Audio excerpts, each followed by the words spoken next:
currently on the phone with the guys of Red Vinter, so I'm going to go ahead and give them each a chance to introduce themselves.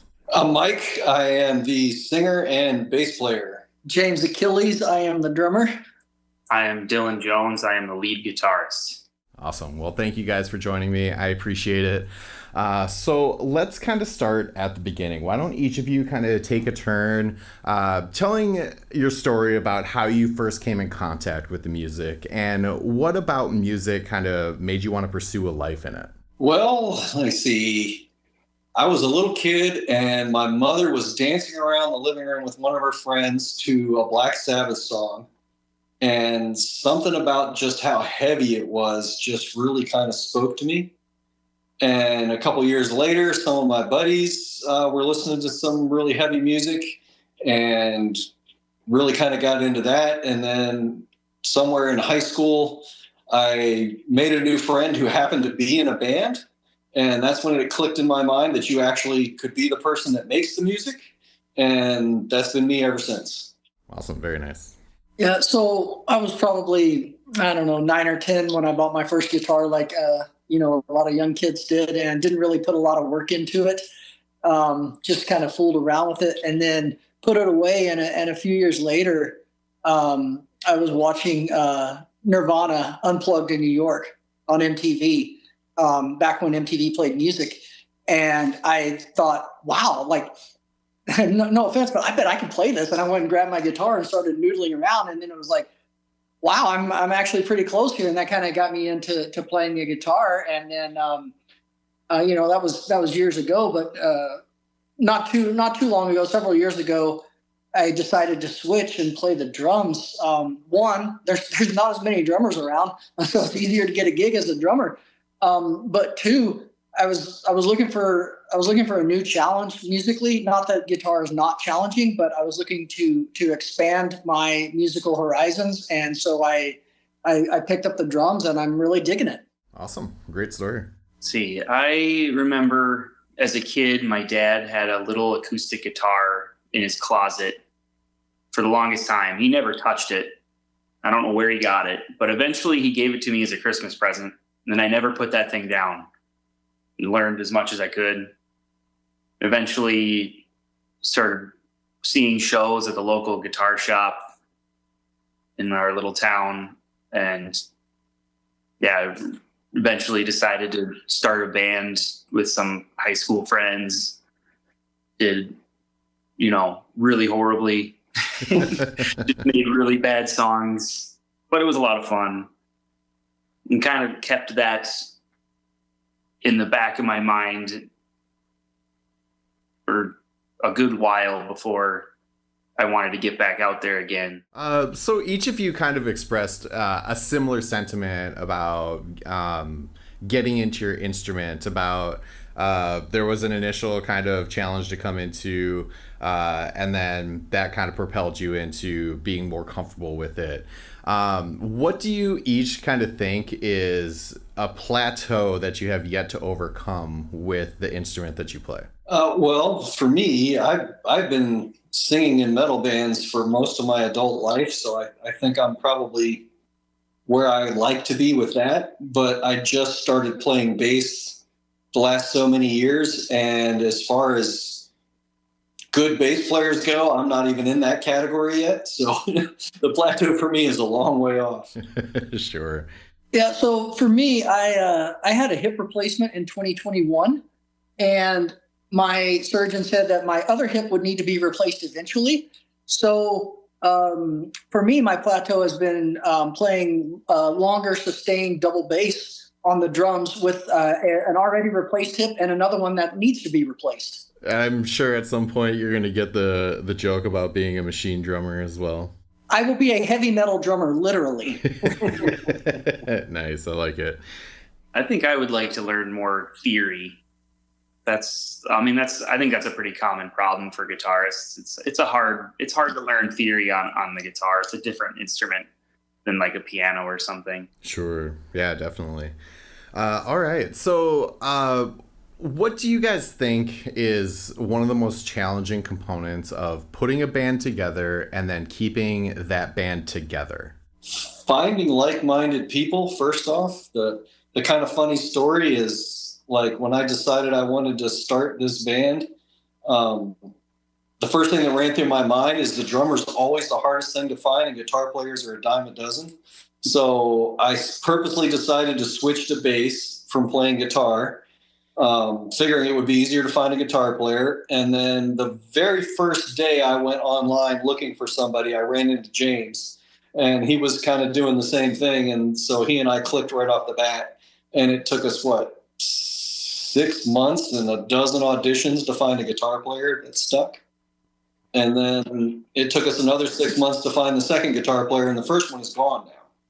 So getting the pieces together and getting the like-minded people that see the same vision and want the same things and having life align, it's a challenge. So Yeah, to tack on to that, I think especially as adult players, right? Like we're all, 30s, 40s, 50s, so we all have competing life priorities and other things. I've got a kid that's about to go to college. So that's a big thing in my life, and finding the time to schedule rehearsals and get together. It means that you have to have a group of self-motivated individuals that will take the time on their own to learn their parts, write their parts, practice them, rehearse them on their own, so that when we do have time to get together, we're firing on all cylinders and we're together. We're not figuring things out so much in the rehearsal room as we figure them out digitally, exchange files online, get them figured out, and then get together and make it happen. Sure, and that's a great point. I've said before, being in a band with someone is very similar to being married. Oh yeah.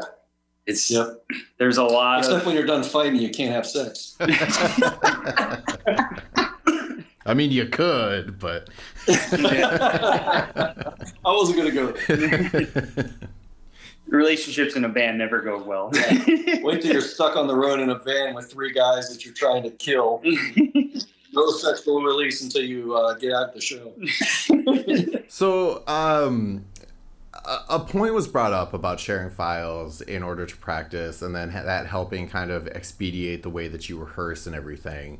What do you guys kind of think about the way that has changed? And what I mean by that is, obviously, even 30 years ago, they weren't able to just exchange MP3s via email or in a Dropbox or whatever. How do you think that has affected the way that bands in modern times are able to more cohesively kind of pin down what their parts are? I think in some ways it's made it a lot easier, and in other ways it's robbed us of a lot. Like when I first started, I would sit and I would write a lot of the guitar lines and stuff like that. Or the first bands I was in where I was just singing, the other guys would do that stuff. And then you would bring it together as a band, and you would kind of work through it in the same room together, jamming, like, hey, does this work? What does this sound like? And you get like a synergy of the players. Nowadays, it's easier to do it and transfer files and all that kind of stuff, but you kind of lose some of that chemistry, I think, unless you actually, once you're done changing files and blah, blah, blah, and everybody's willing to give and take once you sit and play them together. But I think a lot of bands lose some of that chemistry these days, and I think there's a weird, like, servitude to perfection these days, where a lot of bands want to make sure, everything sounds exactly perfect and everything's the exact same BPM through the whole song. You go back and you listen to, like, the original Death record or some of the old thrash bands or things like that. And, the drums aren't perfect. They waver. The timing wavers here and there. They speed up, they slow down. There's give, take, all that kind of stuff that, to me, makes it sound better. And you lose a lot of that these days. But on the flip side, you can write songs faster. You can come together quicker. Like, we're able to put together an entire album in like 4 or 5 months versus, my old bands, it was a year or 2. So it's a give and take, I think. Anybody else want to chime in on that one? Yeah, no, there's pluses and minuses to it. To Mike's point, I think a lot of bands, and or at least certain kinds of music today, are very reliant upon quantizing the drums and even quantizing the guitars and bass for that matter. There's a lot of aligning to the grid and things that happen in that digital environment. That's not really. I mean, you don't really see that on analog tape, right? So that's one of the things that we've strived to not do so much.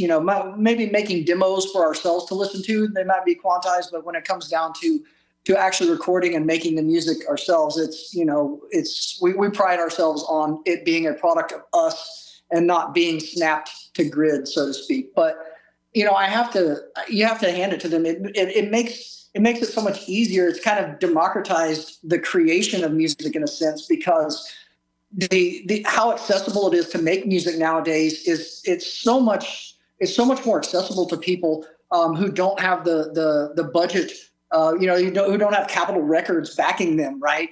We don't have Capitol Records backing us, but we still have the ability to go out and make an album that sounds really well, in my opinion. And so the flip side of that then is also, if anybody can do it, the bar to entry has been lowered significantly. So in some cases, you have a flood of lower quality, in some cases, music, and don't even get me started on the AI slop that's being generated nowadays. I think another good thing about the technology and stuff is like just at home practice when you're alone. Like before, if you had like a cruddy tape player or something, that was all you had of band practice that you'd barely hear. But now we have like, I can watch a video of someone playing on the, with the cloud without, with very little effort, and learn something very easily and come to practice more prepared than you normally would.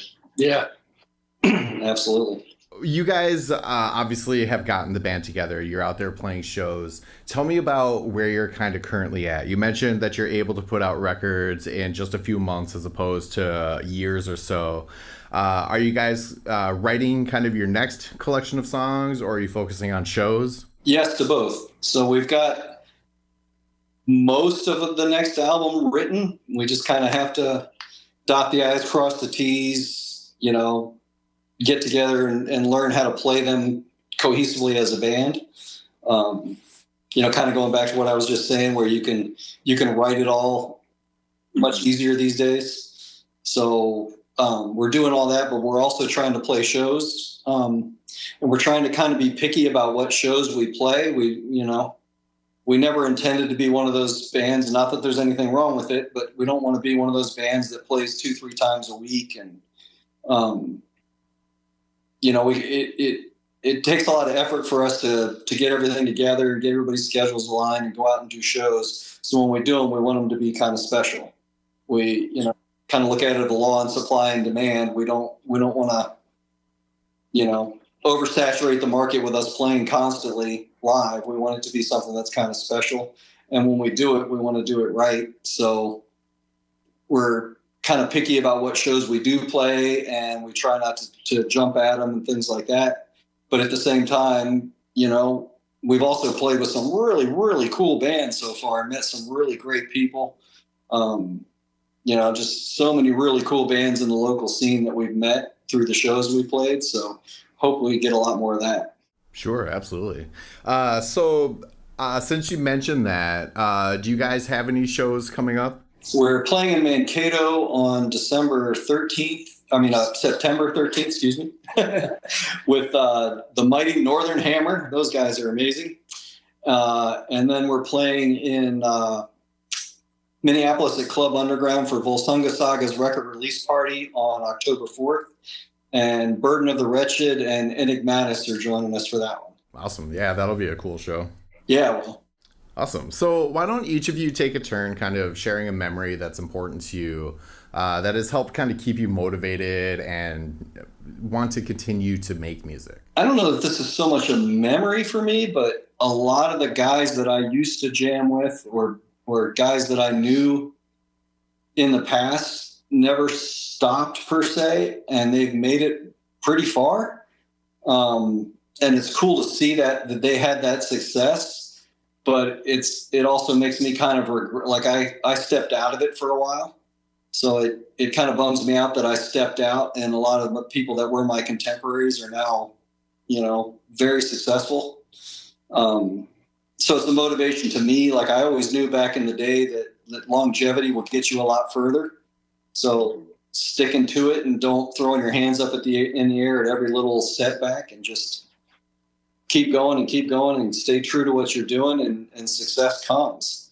So that's kind of the motivator to me is seeing all my friends, from back in the day that have had that success because they stuck to it.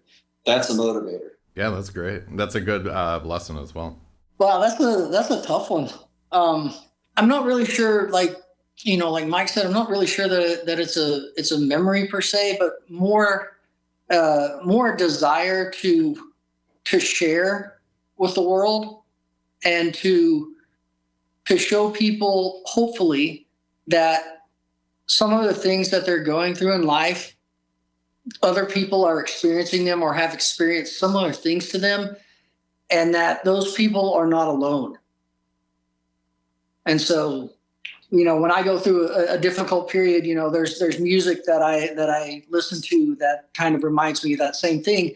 And I'm motivated to try and share, our take on those situations, and to help those people through a time. Also a great motivating point. That's awesome.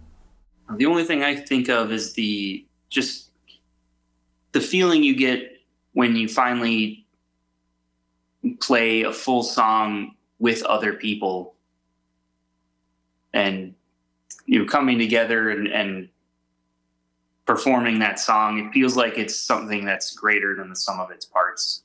All right. Well, where can people find you and follow up with the shows that you're putting on, and then also check out your music? We're on Bandcamp at redvinter.bandcamp.com, and that also on that page will have links to upcoming shows, merchandise. We have a full-length album, Lumbering Menace, that just came out last month.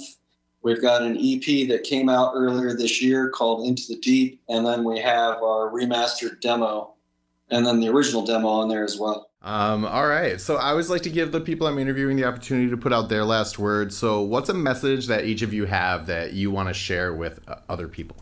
I think James kind of touched on it. Like, life sucks. Music's always there for you. And I saw this thing the other day, and it was like, people come and go, and friends leave, and loved ones will betray you, and so forth and so on, but music never does. If you find that song or that set of songs or that band or that genre or whatever it is that gets you through, it will always be there for you. And if we could do that for one person, if we could have one song, that does that for one person, and we find out about it, that makes it all worth it. Yeah, life sucks. Play music. Yeah.